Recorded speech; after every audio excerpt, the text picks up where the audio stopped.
Hey everybody, this is Turner Hagen, Precision Farming Specialist with Jaycox Implement out of Luverne, Minnesota. Today we're going to be starting a new informative video series between our Jaycox AFS department. I think we're going to produce some good content for you. So what we're mainly going to be focusing on is giving you some how-to and technical tips as far as operation of maybe your existing precision farming equipment, or maybe it's a new feature or something like that. So I'm looking forward to this new series here. So today in our first segment we're going to be talking about creating boundaries. Some of you may know how to do this already, and maybe some of you already have done it or use boundaries in your current operation, but I just wanted to elaborate a little more about what boundaries are and how to go about creating them. So we're going to be up in this Magnum 340 today, and we'll show how to record them all. So you may be asking yourself, maybe if you haven't heard about boundaries, what exactly are boundaries? So boundaries are pretty much a geographic area or line that basically mounts or marks out the outer or inner areas of my field. Basically, I'm telling my precision farming system, here is where my field is, here's where the edges are, here's where I can go through and maybe but don't want to plant, or here's something that I can't go through and I need to farm around it. But basically I'm putting out my exact geographic location of where my field is at in the world. So like I said, kind of referenced, there's two types of boundaries. There's an outer boundary, which that's going to be the external part of the field. So basically my field edges. There's also inner boundaries. So maybe there's a terrace, a waterway, some sort of obstacle that I need to farm around. So we'll go into further depth here about the differences, but just keep that in the back of your mind that there are an outer and an inner boundary. So you're probably asking yourself too, well, okay, why does my precision farming system, why does it help the system know where my field edges are? Well, the main reason a lot of guys use boundaries is for product control, especially when it comes to both planting and seeding. So there is something called boundary control, and what that means is anytime my planter or implement goes outside of my boundary, it will actually shut off the row unit or the sprayer section so that I'm not applying product. So maybe on the outer external ends of the field, that's not so important, but let's say we got a waterway, and that waterway I can plant through it. I can drive through it, and instead of planting around it or having to lift the planter each time, if I have my boundary mapped, as I enter that waterway, my row units on my planter are actually going to start shutting off. If I have individual row unit control or even 2 or 3 row unit groups, they will shut off as it starts to enter that boundary, and then even though it's still in the ground, it won't be planting, and then as I come out of that boundary, it will start planting again. So we get some product control. We can save inputs. We can actually plant the field maybe a little bit easier as well by doing that. The other thing, and this will be a future segment on how to actually do this, but with a boundary file, I can actually create guidance lines from that. So if I got my external boundary file, I can go in through both my Pro 700 or farming software like Agli or SMS and use that boundary to create my Headland guidance lines. So there I can have perfect passes year over year, as well as I can adjust the widths depending on what my implement are. So I can have, say I got a 40-foot planter and a 90-foot sprayer. Well, I can then create 2 different guidance lines, and they will follow the same path, or they will mirror that boundary perfectly. So those are the 2 major advantages of field boundaries. So some of the other minor or maybe less significant uses for a boundary are, let's say you can create a headland boundary. So there's the external field boundary, again that's the outer edges of the field. Well, then what I can do is from that create a headland boundary. So that headland boundary, say if I want to have 3 end row passes or 3 headland passes. So let's say it's 90 feet. But what I can do is go into my Pro 700 or my other displays and go in there and actually set an offset from my external field boundary and create a headland boundary. So what that does is allows me the capability to plant the inner areas of the field first, and then I can go out and plant the outer parts of my field last, or my headland passes last. Allows me to not run over my previous planted crop, and with the boundary control being enabled, when I get out of that headland area, or when I enter the headland area, my row clutches will actually shut off, and then I can turn around, come around, and come back in, and it'll act just like I had planted that area originally. So that's a kind of a neat feature with boundary control there. Another thing that I can do is I can get my exact acreages of my field. So say you go to the NRCS office, they give you your standard acres based on what they see from aerial images or something like that. But let's say you had some changes or something like that, or you don't believe that number's quite correct. Well, if I map out my boundaries, I know my exact acreage that I can use, and then in turn save some money possibly on insurance and make sure I'm not insuring acres that I don't actually plant or farm. Boundaries are shape files, so they're actually interchangeable. A lot of the precision farming systems, whether it be the Case systems, the Trimble systems, the John Deere systems, they all use the same file type, which is a shape file. So what I can do is I can use that boundary, and that will organize or basically help keep my data separate. So this is exactly how the AFS Connect system works, and we'll have a future video on that as well. But if I have that boundary file, it will automatically know where to put and sort that geospatial data so that it will be uploaded to the cloud, and I can reference it almost instantaneously. And then finally, you can also use it for planning purposes. So if I know my exact acres, I can say my planter will know the rate that it's applying, and it will give me a countdown of how many acres I have remaining and maybe how much product I have remaining. So I can better plan out when I need to refill my planter, when I need to have somebody there with the spray tender or something like that.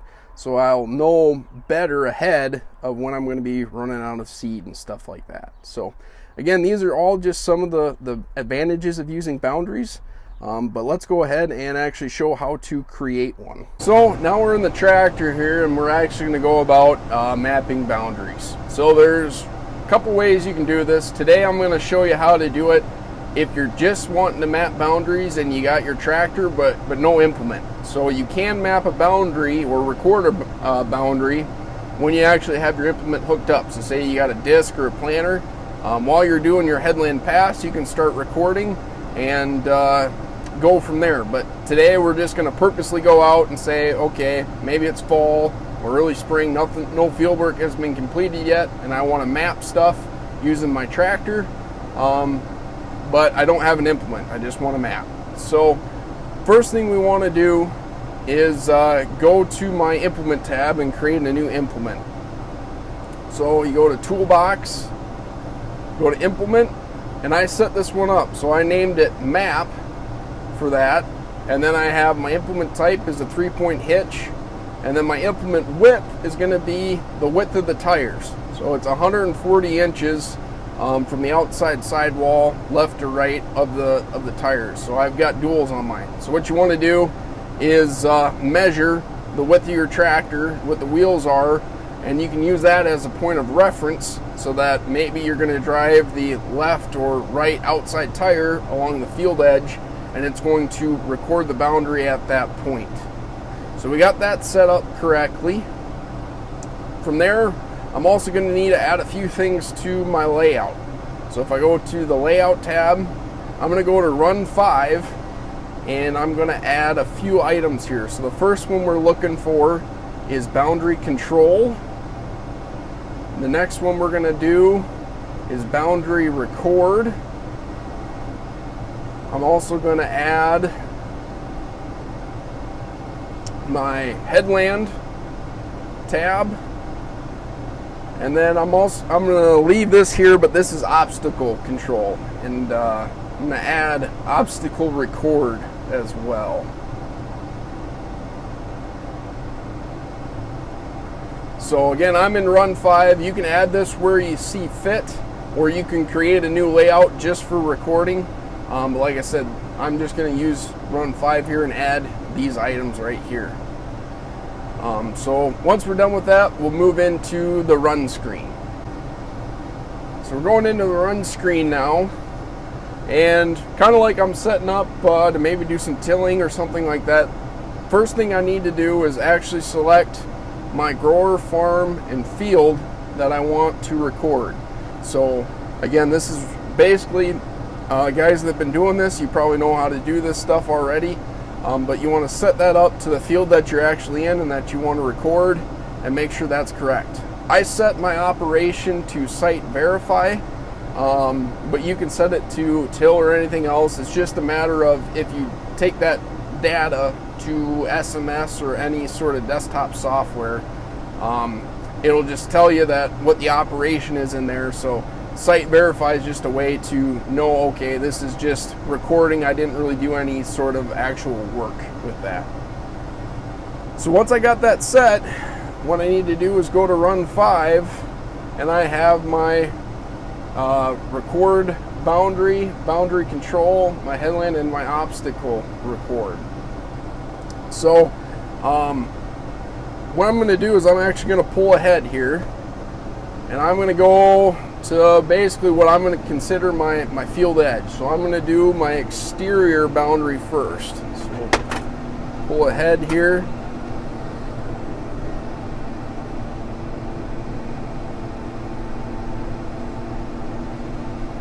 And so what I'm going to do is I'm going to use the right tire is going to be my edge, I guess, of where I'm going to record it. I'm going to try to drive the right tire on the edge of the field so I get an exact recording where the edge is. So all I'll do down here is hit the record button. Boundary name, you can name this here. I'm going to call this delete all and go to call it outside, or actually, you know what, we're going to call it edge.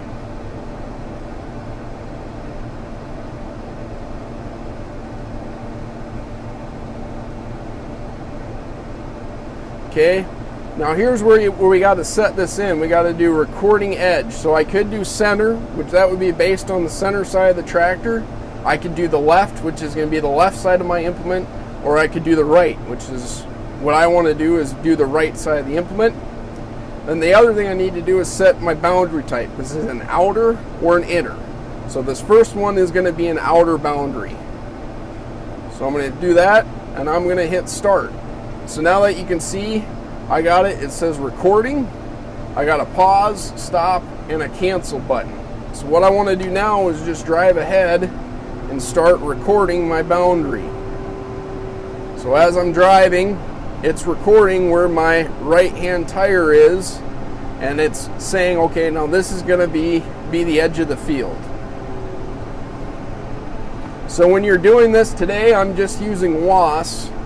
But for the best correction or the best accuracy, what I recommend is using RTK. Since RTK is sub-inch, we know that this boundary line is going to be accurate and repeatable year over year. Where with WAS, this boundary can move 40 inches, and it's really not, I would say, good enough to be repeatable for wide uses. So if you don't have an RTK receiver, I believe we will look at market interest, and we may set up a rental program where you can get this RTK receiver, a Pro 700, and it actually is a whole kit to mount to a ATV. So you can use that instead of actually using your tractor. But if you got all of your hardware already up to RTK, maybe using the tractor is going to be your best bet for you. So we're just recording now, driving around.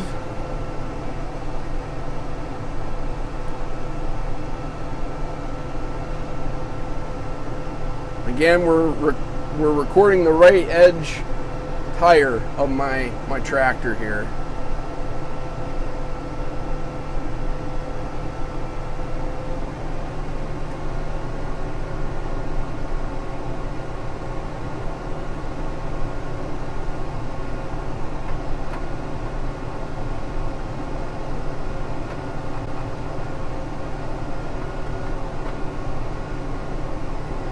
So if you notice, the first two passes I just did round corners.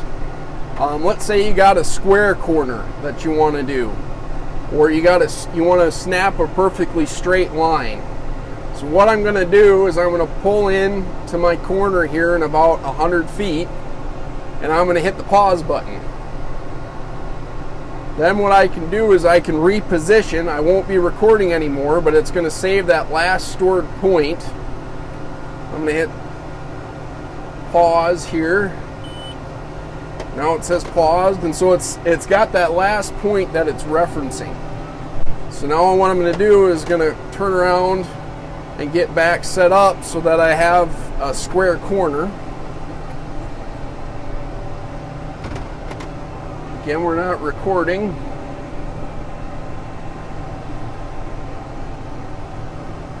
So now I'm back where I want to be, and what I can do is hit the record button again, and I can drive ahead, and now I got my square corner mapped out. Now if you want to snap a straight line, you can do the same thing. So let's say I want to do a straight line between this point and my next corner. So if I hit pause, I'm not recording, but it's got my last GPS point saved. I can drive ahead to my next corner,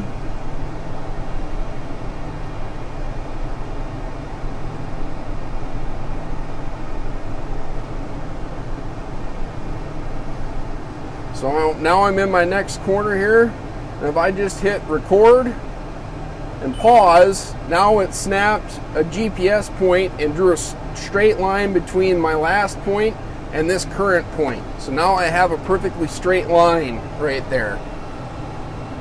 I'm going to turn around, again, make a square corner.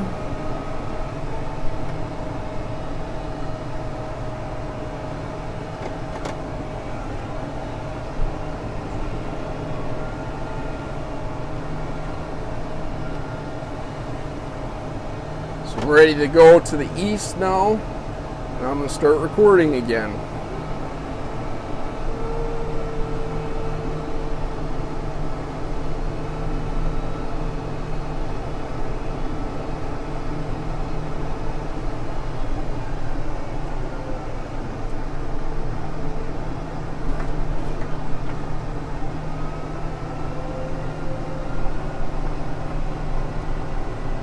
If I actually look at my swath map, you can see there's that black line right there, and that's what's actually being recorded. So the black line is that boundary line, and it's recording again the right edge of my tractor wheel.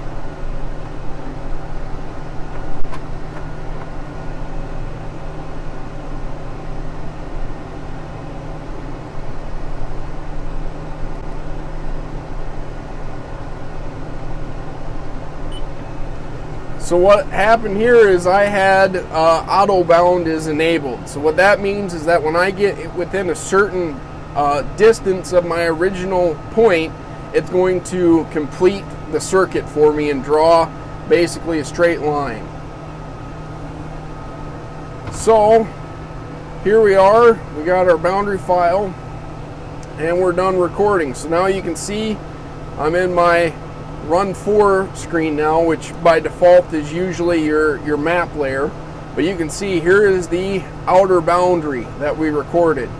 So again, the two curved ones over here, and then here's my square corners, and right here was where I did that straight line. So I paused it, drove ahead, record, and it drew that straight line between there. So now I have my exact outer boundary acreage here. So what I can do, now that I have that recorded, is I can go in here and go to Headland, and I want to create a new headland here. So what I want to do is, you can see I got my boundary here set to edge, and that's what I want to use to create my headland pass. So I want to hit select, and now what I can do is manipulate where my headlands actually are. So the number of sides will actually determine where it's going to draw the headlands at. So I can do single, double, all, or default, but really you're going to select one of these three options. So single, it drew one headland boundary. This would be the west side of the field. If I go to double, now it drew a headland boundary around here. So if I want to change what it's referencing, so you can see I'm moving my A point. So if I want to do this here, I'll go to B, and now it's drawing a headland boundary base between these 2 points here. And if I want to manipulate this one, I can hit the select button, and I'm going to change B1, or actually I'm going to change A. So I want it to just be, and I can actually touch where I want it to go to. So I can put B or A there.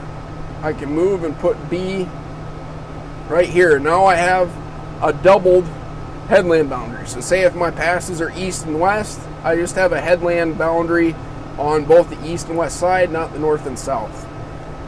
Now let's say I want to have a boundary for the entire field. So what I can do is hit all, and now based on my width, which again is customizable, so let's say I want to base it off of 90 feet, because I make three passes with my planner. So now it drew that basically paralleling the boundary file that I just drew, and now it's got a headland boundary that it's going to create on the inside. So if I hit accept, and I go to run 4,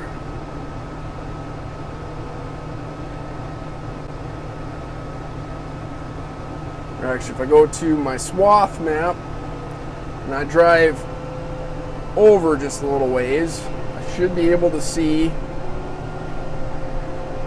where my headland boundary is. So black is my outer boundary.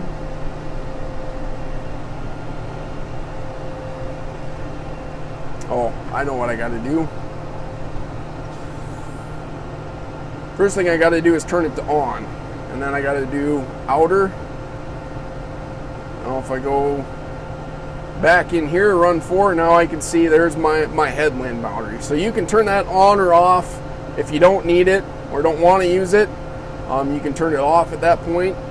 And then what you need to do, and this will be a later video, but we can set it up how to use it so that when I cross into my headland here, say I want to plant this middle part, when I cross into there, it'll shut my roll clutches off for me, and then as I come back in, it will start them back up once I get in this area, and vice versa. So if I want to do the headlands first, it'll plant here, but if I go outside that point, then it's going to shut the roll clutches off in the inner portion. So we'll do a future video on how to use that system there. So that was my outer boundary. So the one last boundary I want to show you is inner boundary. So again, inner boundary is going to be useful if I have a waterway, or I'm going to turn the headland off. If I have a waterway or something like that, that I can either pass through or not pass through, either or works, but you can have it mapped out so it shows up on the map. So let's see here, we're going to do,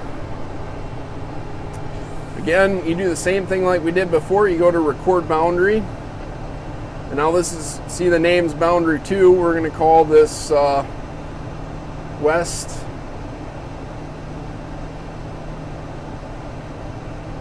We're going to call this west waterway.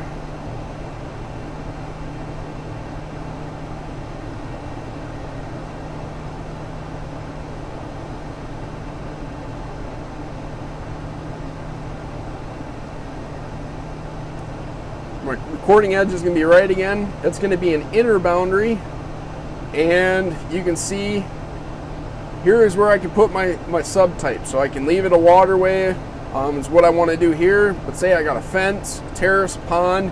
There's a lot of different options that I can use to record and help analyze all my different boundaries here. So then impassable, no means yeah, I can drive through it, no problem. If I hit it to yes, then I'm going to get warnings that I need to turn before I hit this waterway. So I'm saying that I can't drive through it. I gotta be able to turn around before then. So I'm going to change this back to no. And I'm going to hit start. So again, the same process like we did on the outer boundary, except now we're recording my waterway.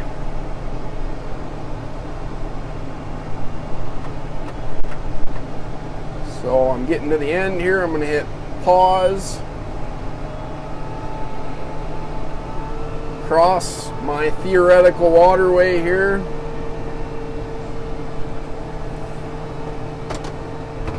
Back up.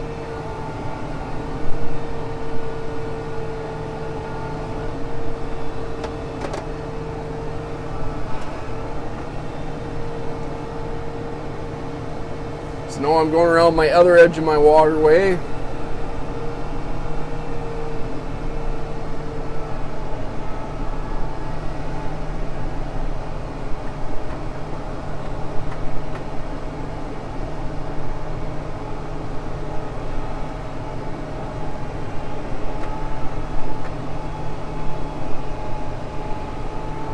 Here you can see it being mapped out, and now it's complete.